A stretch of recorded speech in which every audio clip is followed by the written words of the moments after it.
Hey guys, welcome back to my channel. This is a bit of a different setup. I have you on the most makeshift tripod ever. I really need to get one of those.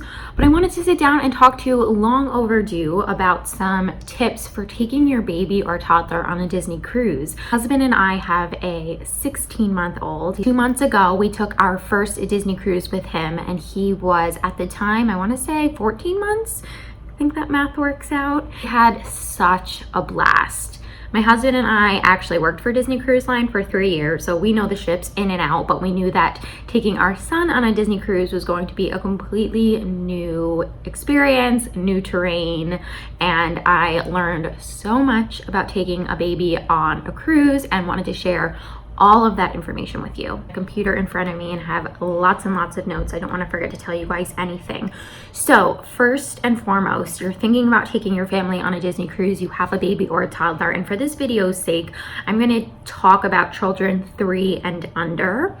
I can't recommend a Disney cruise enough. If you are thinking about taking a Disney cruise, you're sort of on the fence, let me, from one mama to another, tell you that it is the best vacation. The best vacation. It's worth every single cent. Now, as someone who worked for the company, I know that the level of service on board the ships is going to be exceptional, right, for anybody cruising. But as a mom, I was looking for very different things than when I was a guest, just a guest on board, right? So as a mom, I was looking for unparalleled service, unparalleled support, and loads of fun things to keep my toddler entertained. And Disney checked every single box, and I no longer work for the company, so no one is paying me to say that.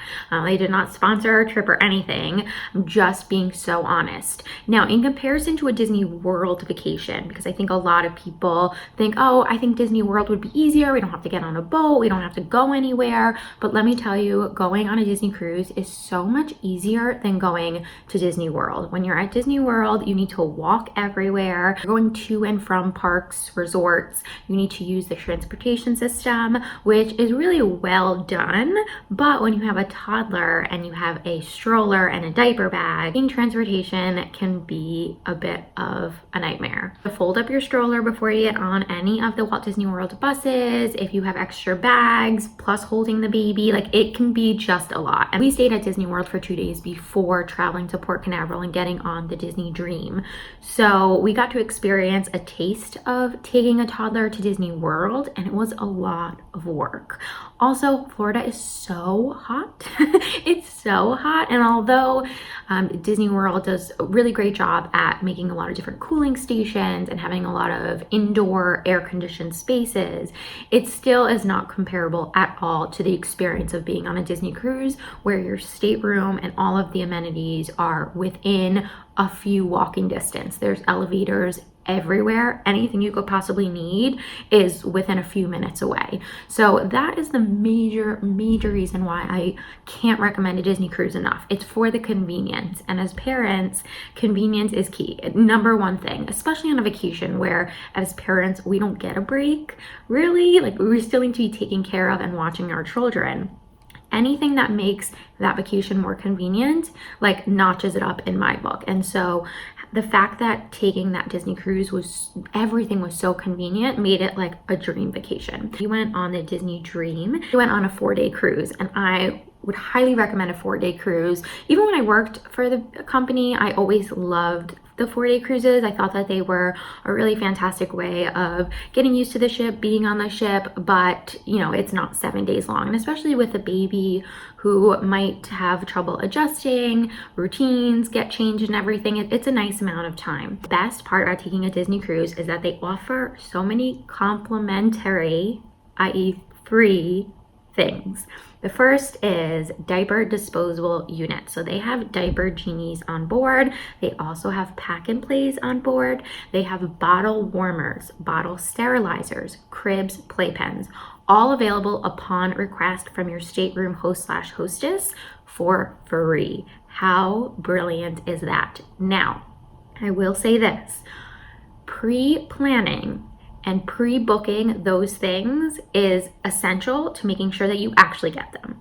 Our Disney Cruise Line trip was super last minute. So we booked it, I think like 2 weeks in advance. By the time we had booked and got on board, because they do have a window of time where you're allowed to book certain services. And the closer you get to your cruise line date, the more likely those services are not available any longer because they've already been booked up, right? So when we got on board the Disney Dream, we tried to see if there were any diaper genies available for us to rent, for us to use, and they were all already used. And I mean, think about it, a Disney cruise, probably 85 to 90% of the people on board are families with small children. So the second you book your Disney cruise, inquire about access to some of those complimentary things, because that's amazing. They also have complimentary strollers available at guest services. Complimentary strollers. At Disney World, you have to pay a fee to rent a stroller in a park, and you cannot take that stroller back to your hotel or whatever, wherever you're staying. So you use that stroller for the day and then you have to leave it. We personally brought our own stroller because we were staying at Disney World, like I mentioned, and then we were traveling to the cruise ship, and we knew that the time that we'd spent in the airport with a stroller was like so valuable. So we just wanted to use our own stroller, and I'll link the stroller that we had down below because I loved it. But they also have, like I mentioned, complimentary pack and plays, portable cribs. So truly like anything you could imagine in terms of like gadgets and pieces for baby, they have complimentary. Talking about food a little bit. Now, my son was in that in-between stage where he was still eating purees, but also having some solid foods. Our server was so sweet. And if you didn't know, on Disney Cruise Line, the servers that you get assigned stay with you through every dining rotation. For every restaurant you go to for dinner, you'll have the same server. So they'll get to know you, and our server got to know us and knew that we had a small child and prepared purees for him every night. So one time we got apple, I think it was like apple and banana. It was just really sweet, and they really went above and beyond for him, which I thought was really sweet. Speaking of dining rotations, just a huge tip. When you book your vacation, again, hopefully like as far in advance as possible, but when you book your vacation, call and inquire about getting the earlier dining rotation if your child eats and goes to bed on the earlier side of things. So on Disney Cruise Line, there are 2 dining rotations, a 6:15 dining rotation and 8:30. I think maybe it's 8:15 and the show's at 8:30. I always get confused with the shows and dining times. But I'm pretty sure it's 6:15 and maybe 8:15. I think those are the 2 dining times. If your child is used to eating earlier, my son is used to eating at 5:30 or 6 o'clock, then keeping them up till 8:30 for dinner is going to be really difficult. And that's the issue that we ran into with my son. But because we booked our cruise so much later and last minute, we weren't able to get an earlier dining rotation. We tried once we were on board, and that's a big tip too. If you can't get it online, or if the person you call can't do it, once you get on board, contact guest services, and hopefully if someone changes their dining rotation, or if an adult couple decides to dine out at a different restaurant like Paolo or Remy, the adult only restaurants, then maybe a table seating can open up for you. But it didn't for us. So what we ended up having to do was feed Hugo and get Hugo food from the quick service restaurants, which was great. He loved it. So that wasn't too much of an issue. But if you want your child to dine with you in the restaurants, then make sure that you request that earlier dining rotation if they eat earlier. So a lot of baby supplies are available for purchase on board the ship as well. So in case you forget diaper cream or diapers, swim diapers, formula, bottles, pacifiers, like they pretty well have everything on board available to purchase, which is great. Are allowed to bring pre-packaged unopened baby foods and formulas on board the ship. We did bring a few like little packets and some bars for my son. Son is dairy free and meat free as well, so we weren't quite sure what they would have available on board. But if your child is dairy free and meat free, then know that there are definitely options for them. They are now carrying Beyond Meat sausages on board, which is great, and they have dairy-free cheese available on board. So they were able to make us vegan pizzas, Like I mentioned, the sausages, they definitely had some really great options. Let's talk about the nursery. So on board the ships, they have a nursery called It's a Small World Nursery. And when I was working on board the ships, I didn't really like, it was just like the place where all the babies went, super cute, right? But now as a parent, I'm like, thank goodness. The space at It's a Small World Nursery is extremely limited, and it comes at a first come, first serve basis. So essentially, the sooner you can book, the more or higher of a chance there is that you can get your child in for a specific time. My husband and I and his parents, we all went on the cruise together, and we knew that we wanted to do a Palo brunch. So Palo is an adult only restaurant. It's absolutely stunning, and we knew that we wanted to do a brunch on the day that the ship was at sea. So to do that, we would need to put Hugo in the nursery. Again, because we booked so last minute, we had to inquire about space at the nursery the day that we boarded the ship. Now, luckily, we were able to get some space. Some slots at the nursery book up so quickly, and again, like I mentioned, it's because pretty well everyone on board are families, and adults like a little bit of alone time too. Make your reservations at It's a Small World Nursery sooner rather than later, and they do have a timetable on like the days ahead that you can book your space in the It's a Small World Nursery. So if you're a concierge or platinum Castaway Club member, which just means that either concierge, you're paying a lot of money for extra services, or platinum, which just means you've taken a lot of cruises before, you can book up to 120 days before your cruise, and then that number decreases a little bit. It's like gold, silver, Castaway Club members, and then all other cruisers. And I will put all those numbers down below. I'll also link the FAQ that I looked at on Disney Cruise Line's website so that you can explore that a little bit more in depth. And tell them how much you loved your Disney cruise. So I was just talking about how advance reservations for It's a Small World Nursery is absolutely imperative if you want to have a little bit of a lonely adult time. The time that you put your child in the nursery is not free. So $4.50 per half hour for your first child, and $4 per half hour for any additional child in your family. But the minimum reservation time is an hour. So essentially it's $9 an hour for your child to be at It's a Small World Nursery. Now, personally, I understand they take a lot of privacy and security measures to make sure that your child is safe. And that, always when you're dropping your kid off somewhere is the most important thing, right? The way that it's set up, the nursery, when you walk in, you'll be greeted by a crew member who's sitting behind a desk. You'll check in your child.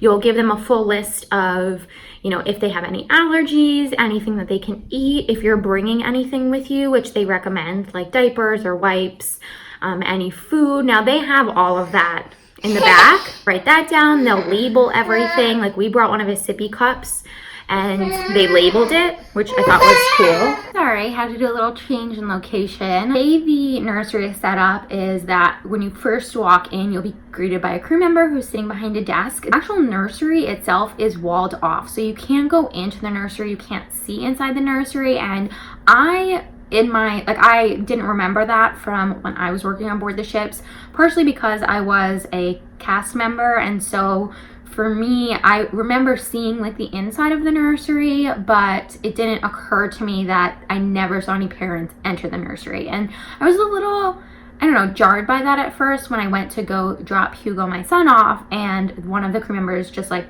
scooped him up and took him inside, versus me like walking him inside. But I understand why they do that. It's for safety and privacy reasons. They want to make sure that no adults are just wandering into the nursery. I think it's also too for the child, so that the child doesn't feel too much separation anxiety from the parent. But that was definitely a bit of like, oh, I forgot that that's how that works.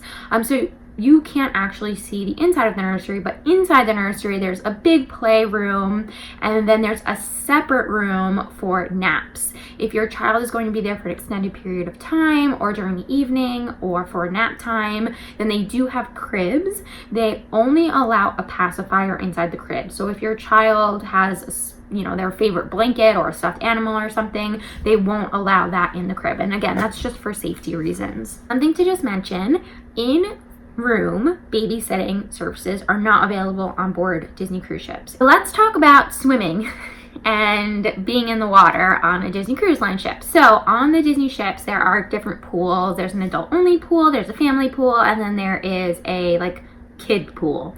However, if your kid is not toilet trained, they cannot enter the kid pool. But before you feel too disappointed, there are splash pads aboard the Disney Dream and the Disney Fantasy. I'm not 100% sure. When I was working on the Disney Wonder, there wasn't one, but I know that the Wonder and the Magic have both undergone some remodeling. So definitely check if you are sailing on the Wonder or the Magic if there are indeed splash pads. But the splash pad on board the Disney Dream is called Nemo's Reef. It is so cute. It's adorable. And if your child is still in swim diapers, they can absolutely use the splash pad and you can go in there with them, and it's a lot of fun. Okay, and just to wrap up this extremely long video, because I know that this was long, again, I'll just say that I can't recommend a Disney cruise enough. We had such an amazing time. I really don't think that there's like any price you can put on your baby meeting Mickey Mouse for the first time. And I have had some questions of like, oh, how'd your baby do meeting the characters? And I think that, you know, I don't want to go into it too much because I think it's super subjective, right? Like some kids are gonna love seeing Mickey Mouse, some kids may not be able to put two and two together that that's the same Mickey that they watch on cartoons. Some kids might be terrified, some kids may never want to leave. It just, I think it's up to the individual child, but the amount of entertainment on board that the ship offers, the quality of entertainment on board, it's just, it always exceeds any expectations I've ever had, and it's coming from someone who was like part of entertainment on board. So I again can't recommend it enough. And if you have any other questions or if I didn't touch on anything, leave them down in the comments below and I'll be sure to get to you. Don't forget to subscribe, give this video a thumbs up, and I will see you in my next one. Bye guys.